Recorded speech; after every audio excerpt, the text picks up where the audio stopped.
The value of data today isn't just in having it, but in knowing how to use it to predict the future and make better decisions.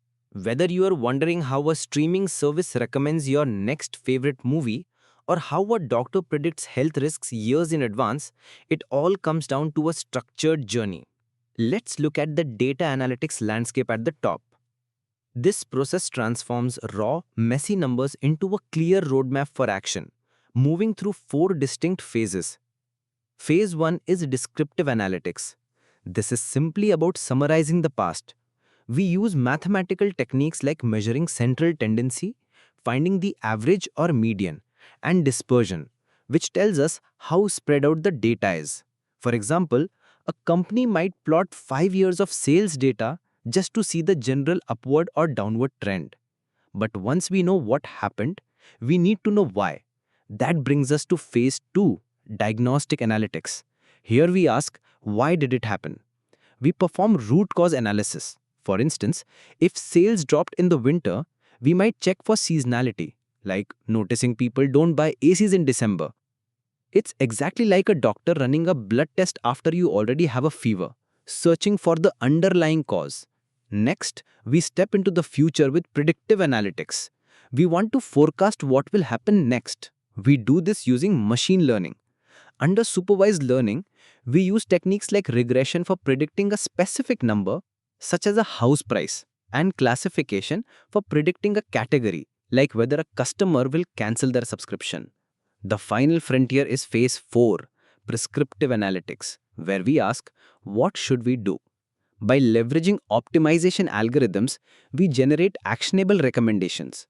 We might tell a business exactly how to allocate their budget for best results, or we might calculate the absolute shortest delivery route for a fleet of trucks. Now, how do we actually build the systems for phases 3 and 4? That requires a rigorous step-by-step factory line called the predictive modeling workflow. Step 1 is data collection. We can gather raw materials from internal client datasets, tap into live public APIs, or use web scraping tools to pull information off the internet. All this data is funneled down into structured files like CSVs or JSONs. Then comes the most critical part of the entire journey, data cleaning. Let's look at the common issues we must fix. If we have missing values, we don't just leave holes. We use imputation to fill them with a calculated mean or median. Computers can't read words like red or blue, so we use categorical encoding to translate colors into ones and zeros. What if our numbers are on wildly different scales? If one feature is 1000 and another is a decimal, the model gets confused. We use feature scaling to squash everything down into a uniform range. We also scan for outlier detection to find data points that are so extreme they might be errors. Finally, if we are predicting something rare, like a disease where 99% of people are healthy, our data is imbalanced. We use a technique called SMOT to artificially generate more examples of the rare class, so the model actually learns what it looks like. Here is the golden rule you must remember. Garbage in equals garbage out. Your model will never be smarter than the quality of the data you feed it. Once we finish all this cleaning, we finally achieve a beautifully clean data set that is ready for the next stages.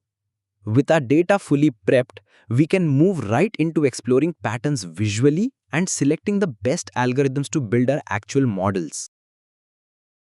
Once the data is cleaned, our journey continues into exploratory data analysis, often called EDA. This is where we create visualizations like these scatter plots and heat maps to spot underlying correlations in our dataset. From there, we transition directly into model building. Think of this like opening a toolbox. Depending on the problem, we might choose from various algorithms like decision trees, random forests, or support vector machines. Once our model is built, we absolutely must verify that it works. This happens in the model evaluation phase. We meticulously check its accuracy. If we are predicting continuous numbers, we rely on metrics like RMSE, which stands for root mean square error. If we are categorizing things, we use the F1 score. Finally, a model isn't useful if it just sits on a laptop, so we deploy it to cloud services like AWS or Azure. And because the real world constantly shifts, this is immediately followed by continuous monitoring to ensure it stays accurate over time. To really see this process in action, let's look at the fascinating world of AI-driven agriculture. In the 20th century, farming efficiency was mostly about building bigger machines. But in the 21st century, it's all about smart equipment. Looking closely at how these components interact in smart farming, it starts when hardware like drones captures detailed field images. That data feeds into software powered by deep learning, which is intelligently identifies which exact pixels are weeds and which are healthy crops.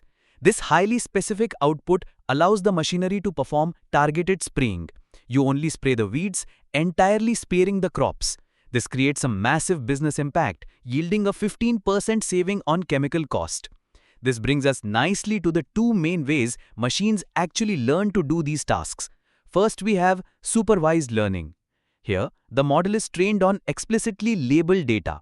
For example, you show the system 1,000 pictures and tell it, this is an apple. It analyzes them, passes that through a neural network to learn the features like size and color, and then it can predict the weight or type of a brand new apple. Second, there is unsupervised learning.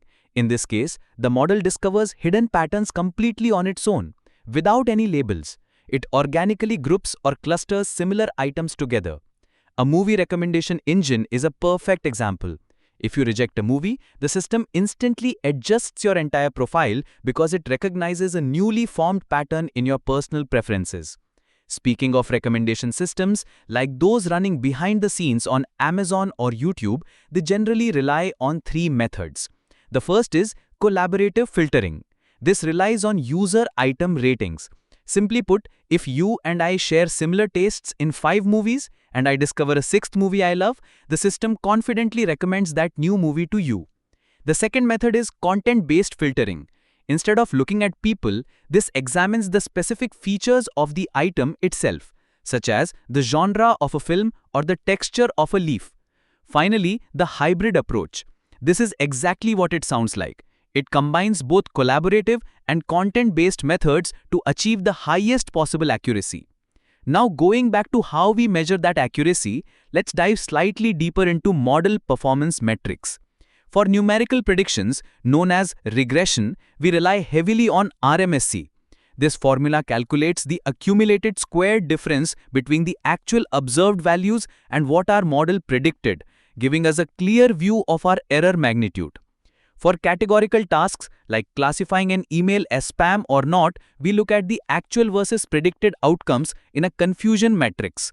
From those true positives, false negatives, and true negatives, we can calculate our comprehensive F1 score.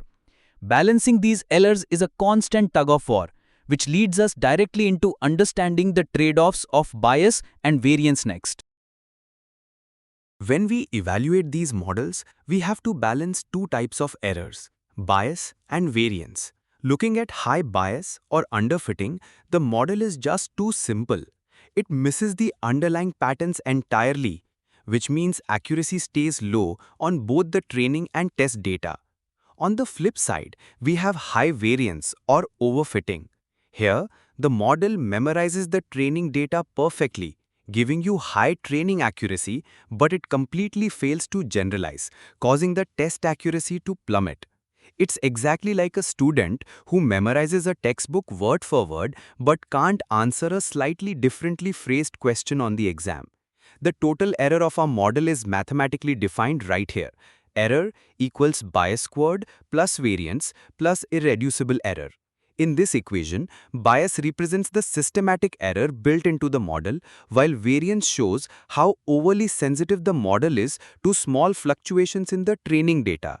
The irreducible error is simply the inherent noise or random luck that no algorithm can ever predict. Ultimately, our baseline target is to hit at least 70% accuracy across both sets. Now, let's look at how AI has evolved to handle these complex data challenges over time. Early on, we relied heavily on rule-based AI.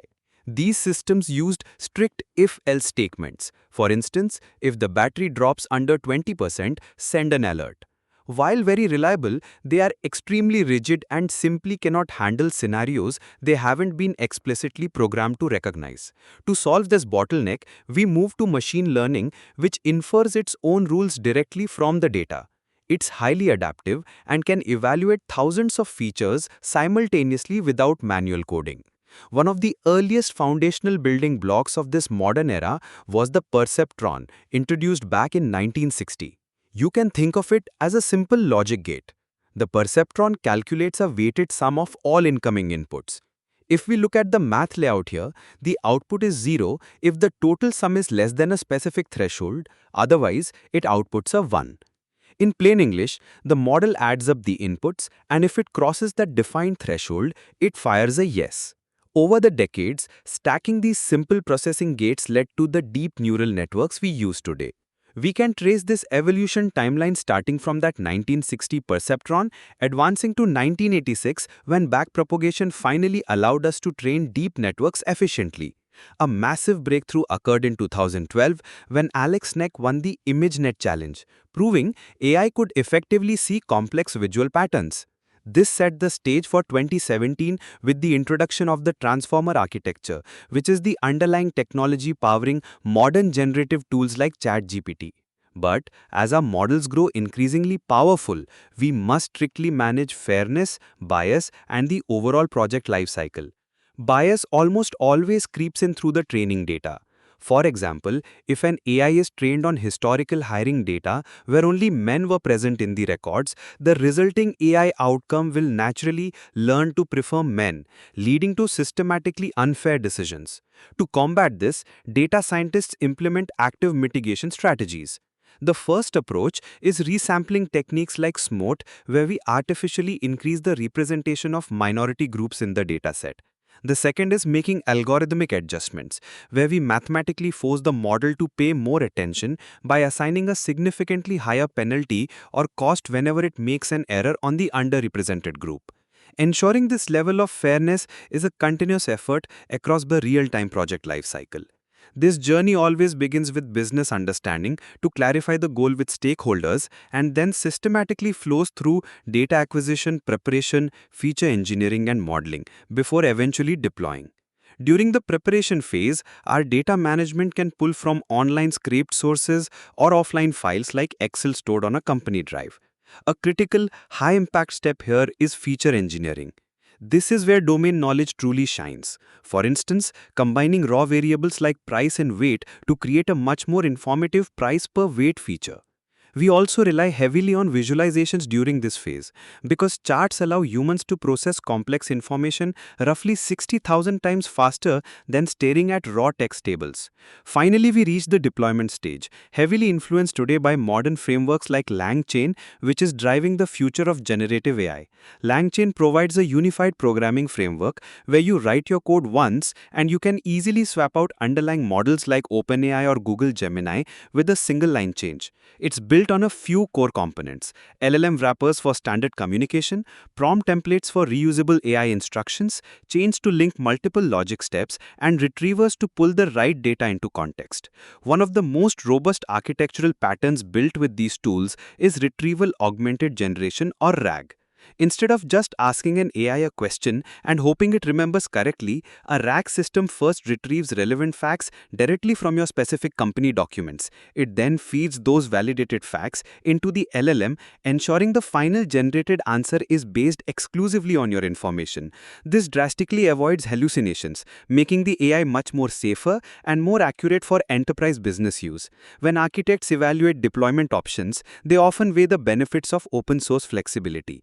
You can use LangChain, which offers immense code-first control, versus managed cloud-native solutions like Azure AI SDK or AWS Bedrock, which offer easier integration and robust security guarantees demanded by management. Ultimately, mastering this entire end-to-end pipeline, from cleaning raw data and addressing bias to deploying advanced LLM architectures, grants you full visibility into your data, empowering you to transform complex information into decisive future-oriented actions.